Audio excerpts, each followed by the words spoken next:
Was Daniel Gonzalez able to participate today? Right, so it's still going to be day-to-day with him. But he's making his progress. I think it's going to be fine. Right. Then what I saw that Dyson Romine was out here practicing. Does it look like he'll be able to come back this week? Well, today was his first day back. He ran yesterday, and he went today, and was excited. We were excited about what we saw last night, and I was even more excited what I saw today. Right. I mean, you got several slot backs playing pretty well. You got room for him? There's something he can do? Yeah. I mean, we're excited to have him back. You know what I mean? And Coach O'Rourke plays them all anyway, so we're excited that he'll have a chance to come back. Now, I failed to ask you about this the other day, but you're the fastest coach at Navy to reach 50 victories. I mean, it is quite an accomplishment, and I know you don't like to talk about that stuff, but it is something worth noting. Your thoughts? Just very fortunate, you know. Great coaching staff, great players. You know, been fortunate that a lot of the people here have been here for a long time, so there's some continuity in a lot of phases. And our strength staff, our trainers, SID department. You know what I mean? So, you know, it's been nice that there's some continuity in our staff, but as you know, I mean, this is more than one person. To run a Division I football program, there are a lot of people involved. So this is very fortunate to work with good people. Now, obviously, we've talked about this before, but people may wonder, you know, Navy's playing Texas State. This is actually a very great opportunity for you to get out into the Austin, San Antonio area. You've always had great players come from that area. Right now, Quincy Adams and Noah Copeland are from San Antonio. Sean McGee mentioned that there's been a lot of interest from kids in the Austin area. Can you talk about what this does for your program, the visibility that you get when you play in an area that's, you know, remote, a little bit remote from where you are? Well, it's been a great state for us in recruiting, like you said. You know, football's huge in Texas. They got good high school football, good grades. You know, people are very patriotic. So it's been a great fit for us. But also just from the standpoint is for us being able to go back there as much as we can. You know, it's always good for, you know, us to tell recruits, hey, we're going to be back in Texas. Us going into the AAC is going to help, especially playing in the Western Division. You know, we're going to try to take a little bit more kids this week, some of the Texas kids, so they can be able to go home. But we normally try to do that when we go to certain areas. So it's good all around because Texas has been good to us, and we're going to continue to try to, you know, milk that state because it's been good to us. Well, and obviously, a lot of people wonder why Navy's in the Western Division of the American Athletic Conference, but that's why. That's a big part of it. You know what I mean? So all the schools in that area, you know, like I said, I mean, help us from the standpoint of recruiting. We're going back to SMU, Tulsa, you know, Tulane. I think off the top of my head, I'm sure. Right. Houston is, I think. Houston, you know what I mean? So it's great from us from the standpoint of when we go out recruiting here, we tell parents, you know, we'll be back and your son has a chance, you have a chance to see your son play. Right. Now, I was going to ask you about Joe Cardona. You have said many times about what a good long snapper is. I'm doing a little story about him.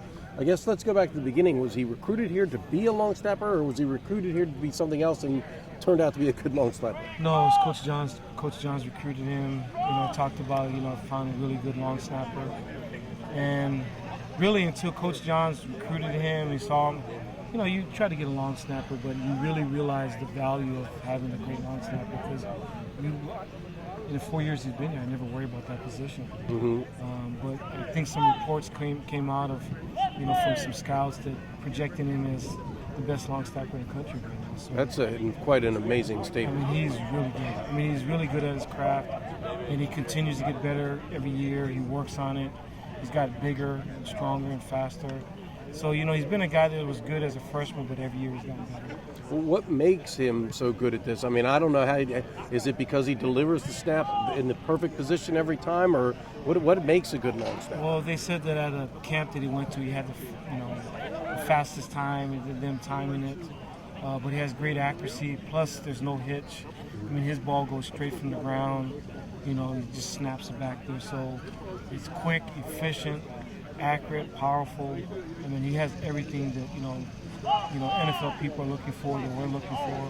He's gotten bigger so he can help with protection. I was just going to say, I mean, as a long snapper, obviously that's the most important thing he does, but it's not the only thing he does, right? And, you know, he's 240, so he allows him to be big and, you know, field goal, also punt, but also he's athletic enough to cover stuff too. Well, wanted to talk about a couple guys I failed to ask you about on Saturday.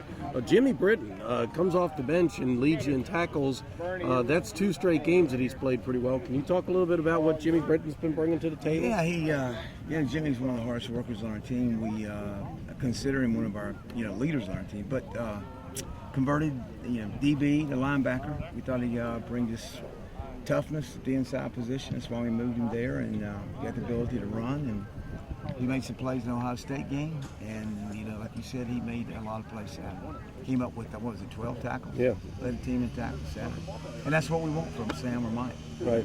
A lot of tackles. Well, so regardless of what Gonzalez's situation is, because I know he's still day to day at this point, but has Jimmy kind of stepped up and earned the starting spot based on those top first 2 games? I would say it's close. I mean, we consider all 3 of those guys starters. Jimmy starter, Jordan, Gonzalez, all 3 of them. Try to play those guys in the game. But I say Jimmy, is close to being that guy. Now, I was also going to about Forrestal. It was his first action on defense. He came in and made tackles on consecutive plays. He's a big body. Do you think he has a chance to be a decent player, Forrestal? Yeah, got a lot of confidence in Forrestal. He got off blocks, made 2 tackles, did some good things. He's got size, what we need in there at nose spot, and I think he's going to play more. Right, because you can't have Bernie go the whole way. No, we got a lot of confidence in him. He'll play more. Right, and then we mentioned, but can you talk a little bit more about Obi and the progress he's made? Because, he really seems to be a different player this year as far as he's really making a lot more plays. He's worked extremely hard. He's done a great job. I think he had one of the best weeks of practice last week he'd had in a long time. But he's been working. He's been that way since spring, since the end of spring, since summer. Worked extremely hard in the off season and had a great fall camp, and it's paid off. He played well, did some really good things. From last year, was there anything in particular you felt that Obi needed to do better in order to be a more productive player to get more playing time for you? I think he rolled last year with CJ and Jordan and Tweeter. We actually had 4 guys at that spot, but the reps he got last year, he was pretty productive. He came with a big sack against Pitt, but I think he has improved greatly on speed and quickness, making plays in open space, getting people on the ground. I think he's improved on his pass rush. He's been one of our better guys at defending the run, but I think his pass rush has improved. And what can you tell us about what we can see out of Texas State, the type of offense they run? Obviously, they scored a lot of points last week. Yeah, they did. They scored 70 points. They are, they big time impressed. I mean, they can run it. They give you a lot of looks. Inside zone, split zone, option game. They run the power game inside, but at the same time, they've got a really good quarterback that can throw it. And I like the wide receivers. They can run. They have good speed, good team speed, and probably, comparatively speaking, as big offensively up front, offensive line as we've seen. I mean, they're big, real big, but big time impressed. I mean, they put up a lot of points first ball game, and they're good. They're a good football team. And Dennis Francione, he's been around almost as long as you have. You run into him somewhere along your career? He's a great football coach. He's a great offensive mind in this game a long time and knows exactly what he's doing offensively. And you watch the film, you will see a well-coached football team at every position, and that's his trademark. He does a great job of coaching, and they're well coached offensively. They know what they're doing, and they can give you a lot of problems. I want a story about Joe and what you're the guy that takes a snap both as the punter and as the place kick holder. What is it that makes him good? Consistency. You can expect 95% of his snaps are going to be on my right hip, laces up, and on field goals they're going to be laces out on the spot 7 yards away. So it's just consistent every time. The same thing. It's like a machine. So, and the way you're saying, and the reason this is important with the laces, because otherwise you got to spin whether you're the place kick holder or the punter, and that's when you could have problems. I mean, if you look at times, field goal it's supposed to be under 1.3 seconds. So if you got to turn the laces, that's a split second there. So it could be 1.7 you got to turn laces. With punts, we try to be under 2.2. So if I have to spin the laces and it takes me again a split second or a 2.7, that brings the risk of getting the pump block to kick block a ton. So it's huge. Right, and it's just is he something that is he just gotten better and better, or did he already come here pretty good, or I mean, we went to Naps together, and he was already pretty good. Definitely say he's gotten better over the years, and it's just a feel. Holding, I think, is the biggest part because we kind of figured out what distance we needed to be at for the laces to be out every time. Right, right. Didn't you tell me you do it farther than some? Yeah, it's like a half yard back farther than everybody else. It's not that much a big of a deal, but it's just every time that I'm at 7.5, the ball comes out and laces out. So that's where you set up 7.5 yards behind the snapper, yeah. So that when I say ready set, the ball comes out, and I can, like I said, 95% of the time the balls are as laces out, and all I have to do is just catch it and put it down on the spot. And take us back to how did you become a long snapper? When did this all start?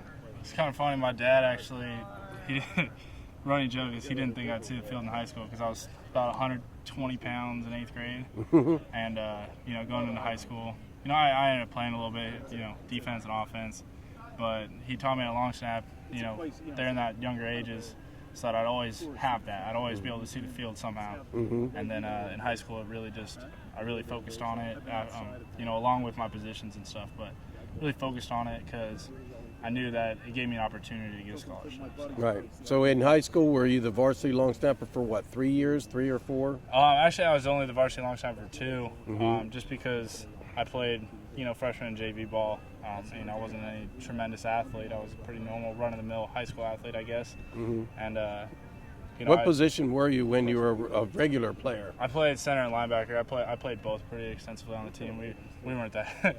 They let me play both ways, and then long snap in addition to that. Right. So when you were on the varsity, you were also the starting center. Yeah. Right. Yes, sir. And so when did you start to realize that maybe this could get me to the next level? And how did Navy get in the picture? Understand Coach Johns obviously discovered you. Yeah. I think it was basically my sophomore year. We had a coach that actually coached with Coach Johns out in California, and he actually told me, "Hey, you got potential at this.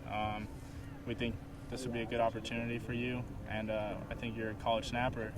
And from there, really focused on crafting it.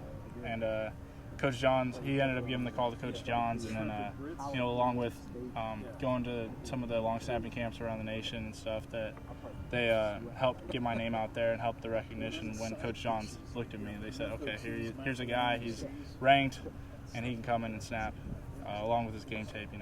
We can see he's a quality snapper."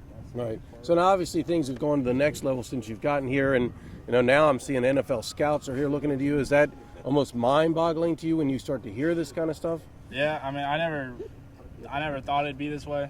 Obviously, I came out of high school probably at 190, 200 pounds. Now you're up to like 240, right? Yeah, I'm about 240 now, and it's just, I didn't think it'd be this, but now that it's happening, it's pretty awesome.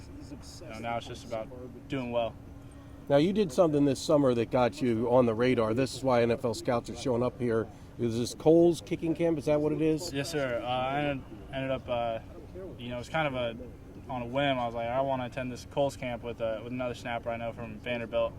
And we decided to sign up for it, and that was in Whitewater, Wisconsin. And, the Cole's kicking organization is awesome, professional guys. And they really helped me out a lot, picked up a lot of stuff on snapping, and I think my claim to fame from it was they had the radar gun on me and snapped 41 miles per hour, and they took notice, I guess. What do most snappers snap at? What speed? Do you have any idea? What's an average? Well, the guys there, I mean, these are all good guys, and the highest was a 39. Right. Besides mine, so. I mean, usually it's in time wise. So my snaps come in about 0.68, 0.65, 0.68. I hit 0.7 a couple times, but they're all usually under 0.7. But a normal snap, anywhere between 0.65, 0.75 is real good. So that's usually what it's based off of, not miles per hour. Right. And now Apollo was just talking about how when you deliver the ball, the laces are always in the right spot. How in the world do you work on that? How in the world can you make sure that the laces end up where they're supposed to be? That seems kind of bizarre to me. It's all about consistency. If I'm snapping the ball consistently, we can find the distance that you really get the best laces at. For PATs, it's about 7.5, a little bit more than 7.5 yards for me, and we just work.